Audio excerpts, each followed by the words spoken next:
Gusto kong tour eh. Bali, bababa po kayo, sir. Nandun yung mga lettuce niya din po. Okay. Pero kung ano po yung gusto niyo po mauna, kung bababa po muna o dito. Actually, free-flowing lang kami eh. Good morning, Senator.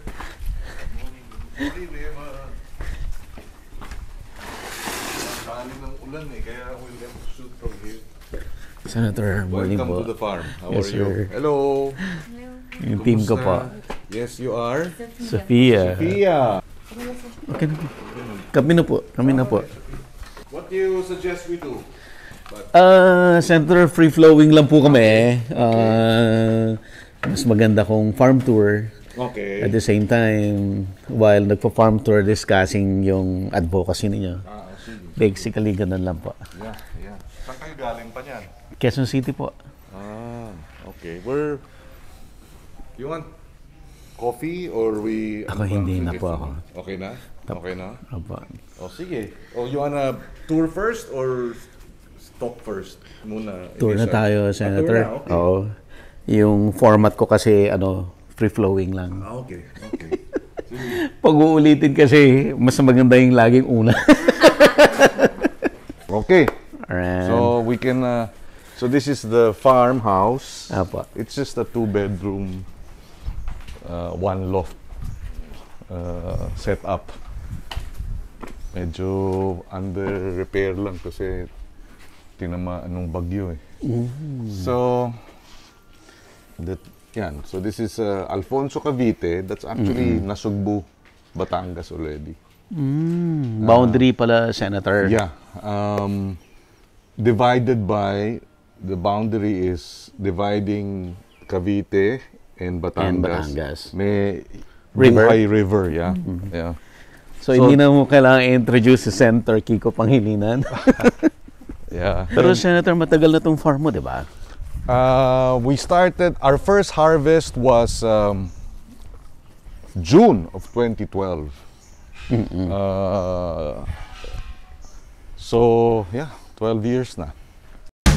Gusto mo bang matuto ng agribusiness, crops, livestock and poultry, aquaculture, at ma-inspire sa mga success stories? Agribusiness, how it works! As a YouTube channel, Agribusiness features entrepreneurs, farmers, organizations, OFWs, investors. However, beyond our usual content and official endorsements, Agribusiness does not engage in other business dealings with them. While our viewers and featured individuals and entities may choose to pursue business deals with each other on their own, we encourage them to be cautious in doing so. Last June 2024. So, it's a 3-hectare farm. Originally, it was a fruit and coffee farm when we purchased it. So, fruit-bearing trees, langka, guyabano, saging, nyug. And then, paminta, meron. Mangga, santol. Yun. And we transformed it into a vegetable, particularly lettuce. Lettuce and herbs sa baba. And then, naging main crop namin lettuce and herbs until COVID. Kasi nung nag-COVID, nawala yung aking market ng lettuce ng mga hotel and restaurants dito sa Tagaytay. Nagsara lahat eh. Okay. So I had to diversify. We went into traditional vegetables. Yung mga lowland vegetables. Yung mga direct sa bahay. Kasi napansin namin, hindi naman ang binibili talagang ng mga household yung traditional vegetables. Not as much as they would buy lettuce or herbs. So nag-diversify kami ng crop. And then went direct. Kasi ayaw lumabas ng tao. So we had to reinvent ourselves. Went into retail, direct We had about at some point 15 villages ang dinideliver na. Wow. Twice a week. Paano niyo ginawa yan, Senator, na nakuha niya yung household? Well, una mga kapitbahay namin, kapitbahay ng kapatid ko, kapitbahay ng isa. Marami kaming kapatid magkakapatid. So we had in West Grove where we actually we lived there and we're building a house there. And then Santa Rosa Estate, and then Alabang Village, Puro South. Alabang Senator. Hills, yeah. Tapos in that area, up to Alabang lang. So 15 siya, and then so nag-traditional vegetables. So now it's mixed. We have both lettuce and herbs and traditional vegetables.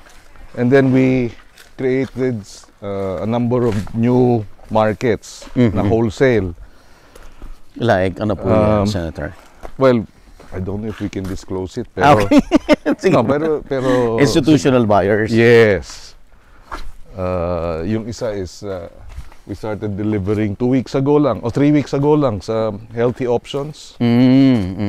So, sayang hindi nyo nakuha yung produce namin dun Gusto yung unahin natin? Oo. Ay, sige po. Sorry, Kumusta po yung exercise tayo. endeavor niyo sa vegetable production? Well, it's a challenge, you know, kasi in any farm enterprise kasi, if you are to rely only on your, I mean, a small farm, Yes, sir. if you are to rely only on your sales of your produce, it's not enough. So we do farm tours, farm training, farm visits. We have a tie-up Parang school for learning site. yeah. Yun. In fact, a big chunk, about almost 40% of our revenue comes from the farm visits, walk-ins, ecotourism, training. We tied up with Lasal Dasmariñas for their business students and their tourism students, laboratory subject. Ang delivery nito, Senator, komisari ng Healthy Options or? Yeah. Sa Eastwood. Oh, We have wansoy. Wansui or celery. Wansoy siya. Green ice, arugula, mustasa, and then we have sa ilalim dito is Pechay. Native pechay. pechay, and then we also have romaine. Romaine. So initial deliveries to sa institutional buyer, and it's all natural, organic. And the institutional buyer checked our operations. Pwede tayo doon, Senator. Yeah, sure. Dito yung sorting. Yes. Sorting. Teka. Meron ding Chinese Hong Kong. Yeah.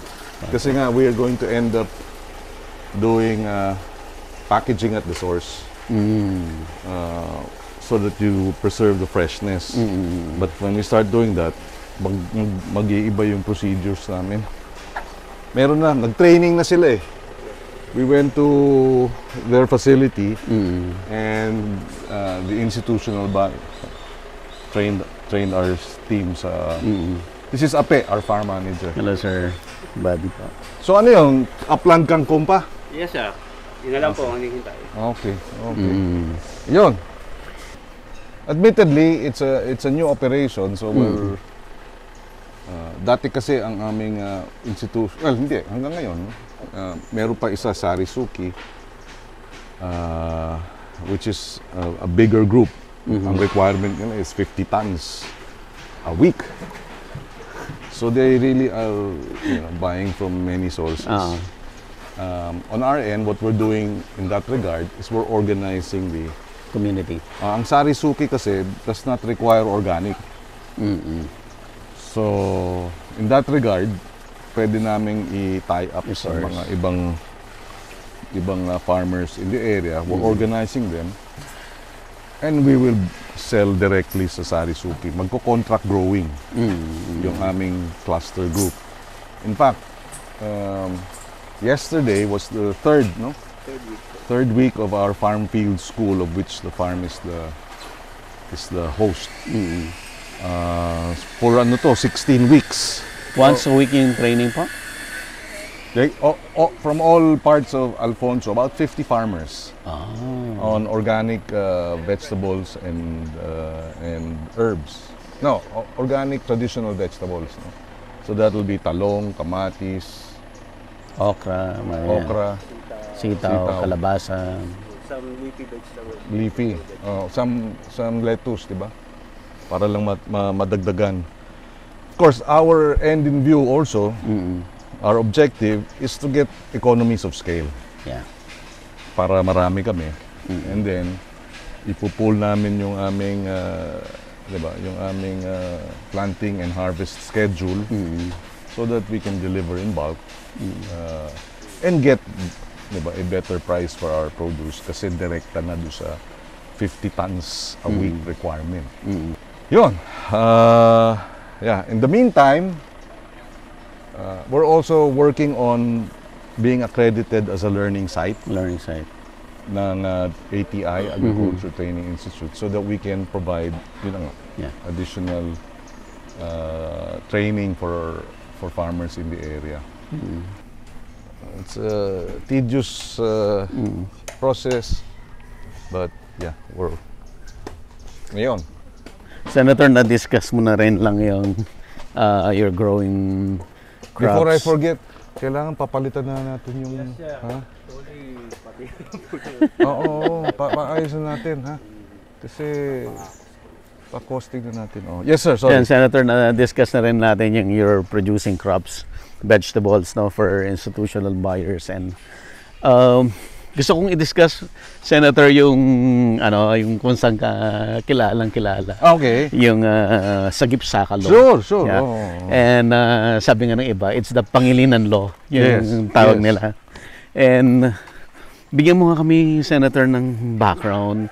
Una muna, paano mo na nag-arrive into yung idea na gawing law ito? Well, I became chairman of the Senate Committee on Agriculture 2010. So immediately, I went around the country, visited various farms, sat down with various farmers organizations, Fisherfolk organizations, private sector, and that's what I saw na talagang yung actually 7 yung mga sinasabi nilang critical so that farmer capacity and productivity increases. It's access to credit, access to the markets, organizing, infrastructure, post-harvest. Yeah, post-harvest. Infrastructure meaning farm-to-market roads. Insurance, di ba?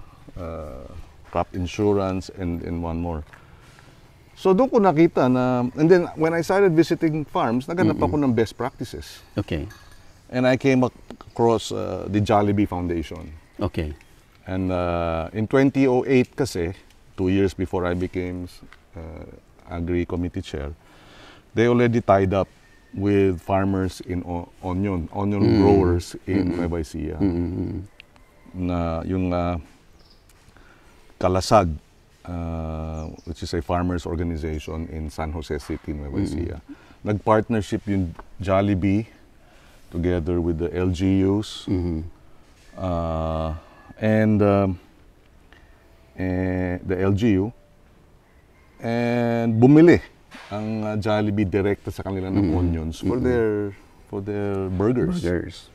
So nakita nila na kailangan tulungan yung farmer. So in the beginning, mahirap. In the first year, their harvest it's about 50 hectares kasi na onion growers. 3 crops sila, onions, rice, and corn. In three cycles, no? So 50 tons yung una nilang 2008. I came in 2010. Then I saw it. Then I said, okay, based on yung mga requirements, ano pang kailangan? So we provided them with a refrigerated van, which cut their rental cost for 17,000 per trip. Per trip. Yeah, kasi dadalhin sa cold storage. Yeah. So that cut down their expenses, increased their productivity, and increased their revenue. So much so that by 2015, tapos yung binibili lang yung 60%, not everything. Binibili ng Jollibee. Ng Jollibee. Kasi yung 40, kung maganda yung presyo sa merkado, dito nila Doon ibenta. Pero yung cost plus. Yeah. In other words, walang lugi. So they were able, because of the contract with Jollibee, they were able to get cold storage rental in addition. And because there's cold storage rental, yun na nga, the shelf life of the onions, imbis na isang buwan, naging 9 na 6 buwan. months. 9, up to 9 9. actually. Yeah. Okay. So, hindi na siya hawak na sa leeg ng mga trader, di ba? So by 2015, they were already producing 500 tons. And then, pagbalik ko sa Senate ng 2016, yun actually yung template ko sa SAGIP SAKA. Dahil alam nung magsasaka na bibilhin sa tamang presyo, di ba? Nagkaroon sila ng kapasidad, lakas ng loob, di ba? To plant. In volume. Nagkaroon sila ng access to credit kasi institutional buyer ang Jollibee. In that case, I said, magiging institutional buyer yung gobyerno. Hindi naman malulugi ang gobyerno, di ba? I mean, unless, di ba, whatever. Pero by and large, matibay na customer, di ba? So by 2016, when I went back to the Senate, inasikaso ko na yun, no? Yung Farm Enterprise Program, Development Program under the DA, which yun na nga, became the SAGIP SAKA Act. And yun. So, part of that, of course, is capacity building, is training, access to the markets, and critical talaga yung role ng LGU. Kasi sila yung, the government, both national and local, is the single biggest buyer nga. Kung tutuusin actually, of food. Senator, Di ba? It buys more food than any other private entity, di ba? Combined.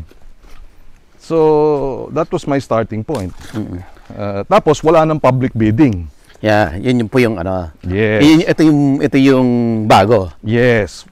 Wala nang public bidding pagka gobyerno, Ang bibili. national or local, ang bibili direkta sa farmers organization. So yun yung game changer if implemented in full. And in fairness to Secretary KIKO Laurel, when I sat down with him, he saw this really. Kasi negosyante yan si Yes. Apa. private sector yan eh. So he saw, and sa kanilang strategic planning last March, number 1 dun sa access to the markets, yung full implementation ng SAGIP SAKA law. So, Senator, yung mga LGU, provincial or municipal, dahil aside from wala nang bidding, ano pa yung mga restrictions dati na natanggal because of the SAKA Yung law? business permit. Okay. Kailangan. BIR tin, di na kailangan. Yung mga resibo, wala na. Oo, ano na lang, voucher na lang, purchase order. Yun na lang ang required documentation. So, it really provided the window. Kasi, ang totoo lang, dahil hawak sa leeg ng mga trader, hindi na sila di ba, tas baon sa utang, tas binabarat sila. Wala nang incentive to plant more. Why will I plant more than I should Ako, ako gagastos ng pataba, ako gagastos ng labor, ako gagastos ng pestisido. Tapos, bibilin sa akin, barat. Di na ako dinadagdagan ko lang yung lugi ko. Yes. Diba? Pag nagtanim ako ng mas malawak, mas marami. But because government comes in, and here's the experience. Nung bumili halimbawa ang isang LGU, provincial government ng Sorsogon. Okay. Bumili sila ng palay for their calamity relief and their ayuda. Giniling nila. Before they started buying, yung mga trader, 13 pesos a kilo. 13 pesos a kilo. Ang palay. Okay. When they started buying, they bought at 20 pesos a kilo, yung Sorsogon provincial government. The following week, binibili na ng trader ng 23. So, nakipag-compete yung trader doon sa LGU. Dahil tumaas yung presyo eh. So, in other words, teka muna, bakit pwede palang dagdagan ng 10 piso sa isang kilo, ba't di nyo ginagawa? Okay. Di ba? So, nagkaroon na ngayon yung monopoly was broken. And competition, di ba, will bring up the prices. So, ngayon, ang farmer, di ba, gumanda yung, yung benta niya, yung presyo. Yun ang nakakalungkot kasi sa farmer eh. Lalo na yung ating yung mga rice farmer, for example, yung patakaran, tanong nila, simple lang. Bakit pag sa tindahan, sa palengke, yung nagbebenta ang nagbibigay ng presyo? Okay. Bakit kami, yung bumibili ang nagbibigay ng presyo? Di ba? Parang, kasi nga, hawak sa leeg, di ba? Wala silang option. Mabubulukan sila. Yung post-harvest facility na dapat drying, wala. Yung warehousing, wala. Di pag umulan, di ba, mababasa, masisira yung tanim, wala silang choice. So, Sagip Saka yung presyo once na nabasa. Yeah, Sagip Saka precisely was put together to empower and strengthen our farmers. Tapos, Senator, during the pandemic, napakinabangan to ng maraming LGU, right? Yes. In fact, about 3 billion pesos worth of agriculture products were purchased in the first year.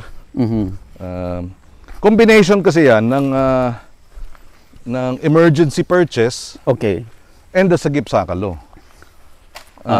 But in fact, kahit na walang emergency, because of Sagip Saka, pwede na. Because Sagip Saka, buying directly without public bidding does not require how do you call it, emergency situations. Parang dati kasi, ayan yung pipino. Okay. Dati kasi, you can only skip or be exempted from procurement laws as government if there is an emergency. Okay. So, but a combination of both led to, kumbaga, a fast tracking of the implementation of the law. Now, here's the challenge. Kasi, once you buy directly sa farmers at the right price, okay, you're displacing business. Yung mga a businessmen. centuries-old Okay. oppressive system. Alright. Di ba? So, and I told this to Secretary Kiko. I said, bantayan mo yan. Kasi, for example, yung Region 10 DSWD, bumili direkta ng 88 million pesos worth of... Region 10 Center is... Region 10 would be Zamboanga, I think. Paki-check nga. No, Zamboanga. Zamboanga is Region 8. Sibugay? 8 ang Zamboanga. Tama ba? Region 8 ang Zamboanga. Oo. Visayas ang 8. Visayas. 8... 9 is... 6, 7, 8, 9. 9 po ang Zamboanga. 9. O, Region 9. 9. Yeah, right. 88 million pesos worth of dairy milk. Ang binili ng DSWD direct sa mga dairy farmers na wala ng public bidding for the milk feeding programs ng DSWD. So I had to explain to that 88 million used to go somewhere. Diba? Used to go to the traders. Now they lost all of that. And you're buying it directly sa dairy. You think they will hindi sila aaray at hindi sila gagawa ng paraan? Siguro isasabotahin nila yan at sabihin it doesn't work. In other words, the next year or the following years, hindi na ma-implementa ng tama, kakasuhan yung whatever, di ba? So sabi ko, baka mas mabuti yung approach is in increments. Diba? Imbis na 88 million kaagad, total, hindi rin naman capacitated ang maraming mga dairy farms to be able to deliver. So, unti-untiin mo. Para baby steps but templating. And it applies to all other produce. To all crops. Diba? To all produce. Yeah. All other. So, this is our greenhouse. Ito Spinach po romaine. to. No, ano na to? Na-harvest na? Oo. Kaya ganyan kasi organic. Diba? Hindi namin... Arugula? Mayroon pang arugula. Yeah. Yan. So that's arugula. Ito. Sarap ito eh. Sarap nga siya. Masarap sa burger. Tsaka salad, di ba? Salad. Pizza. Pizza. Last Tuesday planting. Ito. Bagong transplanted. Tuesday lang to. Ganda ng araw. Medyo okay. Tuesday, anong araw ngayon? Thursday. 2 araw lang yan. So that's romaine, no? Romaine And green ice. then some So Tuesday was what month? What's day? October 8. 8. So November 8, ano na yan? Harvest. Harvest 1 month, 30 days. Tapos magkano ang pricing natin sa wholesale? sa wholesale ngayon is 200. 200 per kilo. Kaya nating mag 0.75 per square meter. So 120 square meters yun, sir. so about 80 to 90 kilos Sa at 0.75. Pero mukhang kung maganda pa noon, mukhang aabot ng 1 kilo. mal lang, sir. Di ayun. Senator, going back doon sa Sagip Saka, yung mga LGU ho ba, lahat sila aware na of the Yung pang Sagip isa. Saka? Yung pang isa. In fact, hanggang ngayon, miikot pa ako. Miikot pa ako. Marami pang hindi nakakaalam. So kulang pa sa information dissemination. In fact, about 2 weeks ago, yung sa Cebu, sa Bogo, yung provincial hospital ng Cebu sa Bogo City, they inaugurated the new wing, the new building. Kausap ko yung hospital administrator, dala-dala ko yung batas. Sabi ko, ma'am, yung hospital ninyo, pwede nang bumili direkta sa mga farmer ng pagkain na sa hospital. Hindi na kailangan ng public bidding. Ganun ba? Sige. So may mga gaps pa doon sa information. And that's why what we're doing is kailangan ng we're tying up with other groups, entities, NGOs, pati yung Gawad Kalinga, Bayan, Anihan. Doon ba tayo? Lasal pala yun.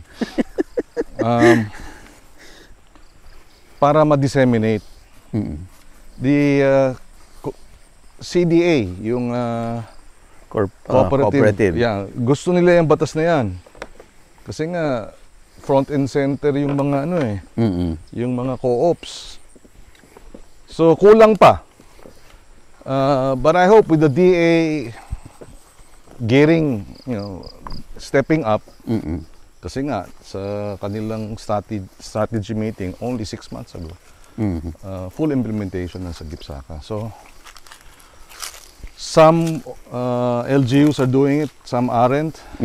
A combination of reasons. Some simply... Anong madalas na reason, Senator? Ako, simply, well, the simplest reason is kasi hindi alam. Okay. And the bureaucracy is, unfortunately, if you don't push it, it's averse to anything new. Ayaw makowa. Diba? Baka magre-retire na ako, hindi ko pa alam to, bago ito. That's one. So, kulang sa information, kulang sa training, capacity. Of course, meron din yung, bakit natin gagawin yan? Paano naman yung mga trader, di ba? Okay. Meron din ganun. At May interest. At hindi pwedeng mag-kickback sa commission sa mga farmer, di ba? Sa trader, di ba? Sa trader, pwede, automatic, sir. Pwede kang mag-over. Overprice natin, ha? Di ba? Gobyerno kami, overprice natin. Tapos yung kay Eddie. Sino Eddie? Eddie kami. Di ba? So yun ang isa pa, no? So there are a number of reasons why full implementation has, di ba? There are obstacles to it, but I think in fairness to Secretary Kiko, he sees this as a game changer. He agreed with me. And so yun ang kailangan gawin. Imagine Bucor. Ang laki niyan. 2 billion a year ang binibiling pagkain. Okay. UP, the UP Diliman, meron silang university food service. Bumibili yan ng bigas, bumibili yan ng karning baboy, pero lahat public bidding. Hindi naman natin lalahatin. Pero, di ba, halimbawa ang Bucor, 2 billion a year. O sige na, 800 million, 1.8 billion ibigay nyo sa mga trader. Pero yung 200 million, umpisahan natin sa farmer. Okay. And then kausap ko yung isang LGU, Tarlac, provincial government. Sabi ko, di ba, pwede nyong ilako sa Tarlac farmers, dumiretso kayo sa Bucor. Sabihin nyo sa Bucor, meron kami 5 kooperatiba rito. Di ba? Pwede namin ibenta sa inyo yung bigas. Diretso. DSWD has about mga relief. 6, well, the relief is one. Iba pa. Iba pa yung relief. Ang laking pera ng relief. Yung rice subsidy na lang yung conditional cash transfer na rice allowance, pero cash ang binibigay. It's about 26 billion Wow. Bakit hindi gawing 5 billion o 6 billion cash? 20 billion cash, yung 6 billion rice. Doon sa mga rice sufficient regions. Bilhin nyo yung rice at ibigay nyo doon sa 4-piece beneficiary. Bigas mismo. Of course, it's a little more complicated, but, you know, the long and short of it is, you want our food security, di ba? Farmers secure so that our food is secure. And you're buying it anyway. And babalik sa lokal yung pera. Yung pera. Iikot. So, umiikot. So, pagka may panggastos yung farmer, ito ikwento sa akin sa Baguio. Yung mga plaza. Okay. Di ba? Okay. Sabi nga, pag tinamaan kami ng frost, bagsak ang sales sa Okay. Pero pagka maganda ang ani, maganda ang benta sa Oh. So, doon mo makikita, pag yung purchasing power ng farmer tumaas, Okay. the local economy thrives. Maghahanap na yan ng dagdag na ulam. Maghahanap na yan ng rubber shoes, ng damit, mag-deposito na sa bangko. So, the economy becomes, di ba, vibrant because you up the incomes of your farming and fishing sector. Plus, the easiest jobs to produce. Ngayon, ang taong bayan, di ba, ang daing trabaho. The fastest job to be produced is agri. Di ba? So pag alam nilang, alimbawa nga, ito, Sagip Saka, bibili ng local government sa atin. Sige, marami tayong tiwangwang na lupa. Dagdagan natin ng, may kuha tayo ng credit. Magdagdag tayo ng labor para matamnan natin. Yung iba pa nating lugar, soil preparation siya, etc. So these are the other. This is my nursery, our nursery, and then we have Nursery, greenhouse 1, greenhouse 2, greenhouse 3, greenhouse 4. Senator, yung mga nadidiscuss natin, okay, at present time, meron ka bang idea gaano kalaki yung nag-benefit in terms of numbers or yung in peso, ganyan, or number of farmers? Ang alam ko, doon sa COVID mismo, about 400 LGUs bought directly. Walang public bidding sa ating farmers. But we have about almost 2,000 LGUs. So, but still, no, bumili sila direkta at about 3 billion. No? So that's one. But the latest, kasi wala na ako sa gobyerno, hindi ko na ma-monitor. But of course, but for example, ang kwento dyan, yun na nga, Camarines Sur Multipurpose Cooperative, 2019, ang benta nila 7 million. Okay. Pagdating nung 2020, dahil 13 LGU bumili sa kanila ng bigas, there are about 2,500 farmer members of the Camsur Multipurpose Cooperative. 13 LGUs bought rice from them. So, on that year, 62 million na ang benta nila ng agri-products. So, it was a 9-fold increase. In fact, yung actual na bitiw na salita ng kooperatiba is yumaman ng kooperatiba dito. Number 1. Agribusiness merch is now available on Shopee and Lazada. Agribusiness, how it works. Instruct, inspire, succeed.